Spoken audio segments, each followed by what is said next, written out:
Hi, everybody. Sandy here with Fridays with Sandy. We've got a very interesting candidate from Turkey who is going to tell us where he went to college and where he works now. Take it away, Mr. Candidate. Thank you, Sandy. Hi, all. I'm Yesugay. I'm hailing from Turkey, from Istanbul. I've been working in consulting service for more than 5 years. I've been consulting. I've been in digital technology consulting in Ernst & Young for more than 3 years, and before, I've also worked in strategy and as a strategy associate for like 2 years. Currently, I'm working as a manager at EY under the digital transformation and technology practice, and I want to pursue an MBA. Okay, blah, blah, blah. So you're working at Ernst & Young in their consulting department, not their accounting department, right? That's important. Yeah, consulting, yes, consulting practice. Because the big four, the accountants are great, but the business schools prefer people from their consulting practice, which the business school think is more selective. We don't have to answer that question. The business school think it's more selective. Whatever the truth is, we don't care. So you're in the good part. Okay, we got here a 720 GMAT, which we're calling good. The way you got to 720 was you got all the quant questions right, and the verbal was 36. So your English is great. It's not going to be a problem, but you should write a little note saying that your GMAT verbal score is not reflective of your ability to speak English. Then we got this 369 from, tell us where you went to college. I studied in Galatasaray University. Yeah, so it's Galata, Galatasaray.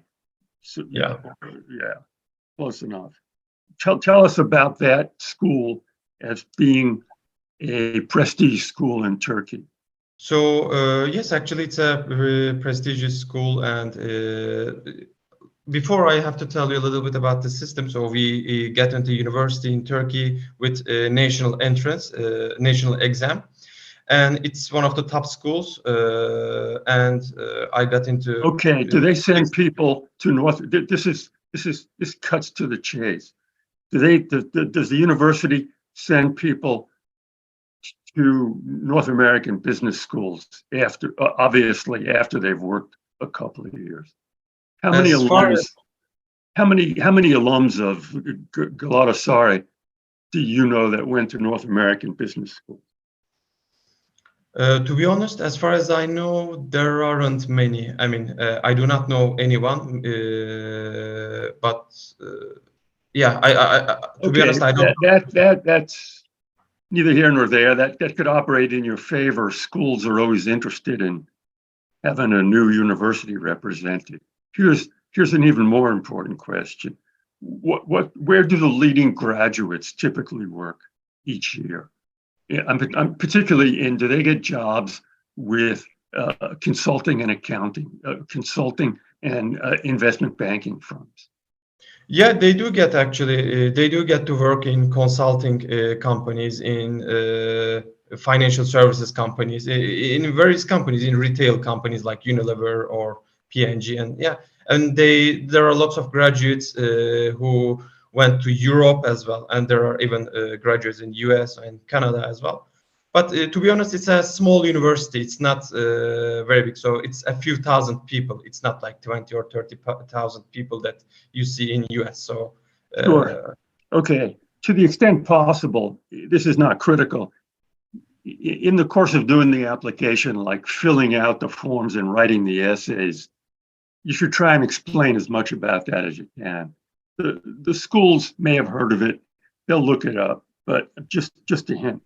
It's not like I had never heard of it. Not that means. Okay, so you're from Turkey. You graduate from this okay college, sort of Ivy League minus maybe, or lower Ivy League in America. Okay, then tell me about the GPA. You had a 369. Yes, so I graduated with a 3.69 GPA from industrial engineering department, basically, and yeah, That's I'm all good. People like science, STEM backgrounds. yeah Good. STEM, have a STEM, yes. And then what was your first job out of university? Well, my first job was strategy consulting, basically in strategy end. It's a global company. It was formerly known as Booz and Company, but it's right now part of the PwC network. I started there as a strategy associate. After Okay, working, okay. You can't run through the Booz and Company part is important. A lot of listeners may not know that Booz and Company changed its name to Strategy and. yeah, Okay, so I'm thinking that's a good job, right? That was a selective job. People said, yes, "Hey, you got a good job." yes, it is actually strategy and is a prestigious company, and many people from MBAs in US do go there to pursue a job, basically. So it's a That's a well-known little brand. helpful. The more helpful thing is not where MBAs, if MBAs go to that company, but whether if undergraduates, where undergraduates get their MBA. Yes, yes, yes, they do go there as well. Yes, Yeah, strategy and the schools you're especially for trying to get into are harder to get into than most companies are after you get an MBA. yes, yes, it's very Um, selective. Yes, yeah, good. Uh, could you tell us what you're doing now?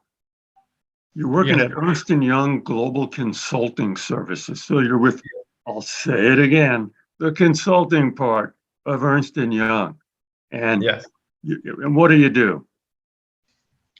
So currently, I'm working as a manager under the digital transformation and technology practice.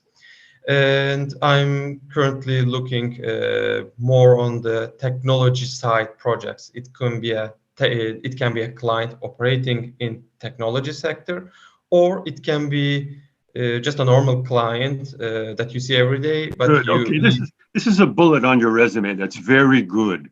Okay. You said owned end-to-end work and managed team of 3 consultants and senior consultants. Yes, So you're managing other consultants and you were yes, designing a post-merger integration strategy for a local venture capital company that acquired a cybersecurity company and a digital marketing company.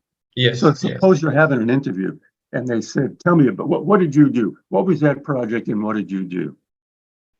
So basically, so our client was trying to refine its target operating model via its new acquisitions, and we had to structure them a new post-merger integration strategy model. And I was tasked with my own team, basically with a senior consultant and consultants, to tackle the problem. And we owned the delivering It's not end-to-end. happening. I'm not understanding that yet. When you answer a question, you've got to spend a lot of time in the very beginning of the answer, kind of setting the scene. Okay. You just run right through it. Okay. You got to Mhm. go. What I did on this job was I was helping a local venture capital company. You know, I don't know if you can name them. If you can't, go. They're a well-known company in Turkey, and they've got about X professionals. And what that venture capital company was seeking to do, you see, so far I've spoken for as long as your whole answer, and we've barely started. Okay, you understand what I'm saying? Yeah, yeah, yeah, yeah, totally. That's very helpful. But people are following me and they didn't follow you. Yeah, yeah, that's very helpful. Yeah. So take it from there. Well, let's do it again. Hey, what'd you do on this gig? Yeah, I was offering consulting services to a local venture capital that wanted to penetrate into cybersecurity and digital marketing market. And we were asked to devise a target operating model for them, a post-merger integration strategy. And my role was Okay, to what did they want? Did they have a target in mind, or they just had an area that they wanted to get in? they actually didn't really have a target in their mind, so it was completely new for them. So they wanted us to build something from zero, basically. That's important. What did they want you to build from zero? A list of companies they might invest in or acquire, right? Actually, they already did acquire two companies, so they were trying to figure out how to structure them within their own. So how to put things together and how to put this operating model. That's important and a little different than what you said. You understand? Yeah, I see the difference. Yeah. Yeah, this is critical. We're doing interview prep here, which is important. That's the way you got to do it. You got to be slow. You got to start. And the key thing is what we did for them was very special. They had acquired two companies and they asked us to help us with integration of the companies into their, so what did that entail? You know, how did you do that? So basically, we engage with different stakeholders, with the acquired companies and the acquirer. We try to understand their expectations. We looked at the different benchmarks Yeah, in how did you local. do that? Did you interview people? Because when you get acquired, that's a very nervous. If you're at a company and you get acquired, you're nervous. Okay, got a whole Yeah, new bunch of bosses to report to. yeah, it is true. Yeah, I have seen that. Yeah, and so we did it via conducting workshops, basically. So we had to interview lots of different parties within the companies and Yeah, what did you ask them? Do you have a playbook to go about this, or do you just say, we're going to talk to a lot of people in both of these companies, and then we'll say, okay, your company is top down, your company is flat. So what you did is you acquired a top down company, and you have a flat culture. So we told the top down company they got to get more flat. Do you understand? I'm making that up, but yeah, I see. so with that in mind, tell me what you did. So basically, we tried to bring these two new acquired companies and try to integrate their own existing roles and try to tie it to the acquirer company in order to Is that a make it matter of function. culture or a matter of function? In both, Why were the actually, in both. companies acquired? What was in the mind of the acquiring company? They wanted to penetrate into new markets, and since they didn't want to, try to Yeah, it's invest an easy way to directly, penetrate a market. You yeah, buy some they just material. acquired these companies to penetrate and to be a leading. Yeah. Uh, So what did you do? Given with that in mind, what did you do? well, my role was with my team.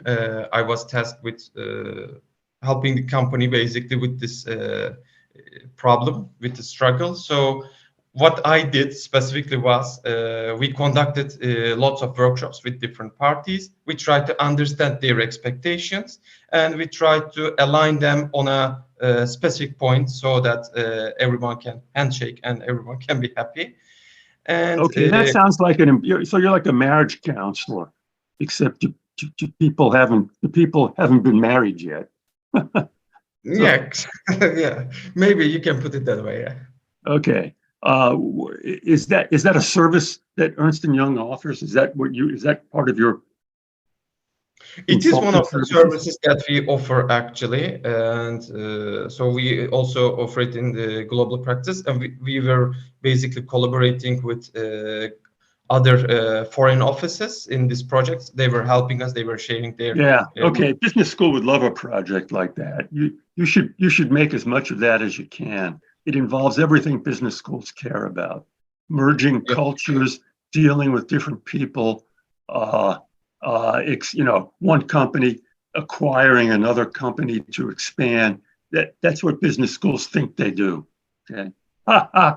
And we can believe them.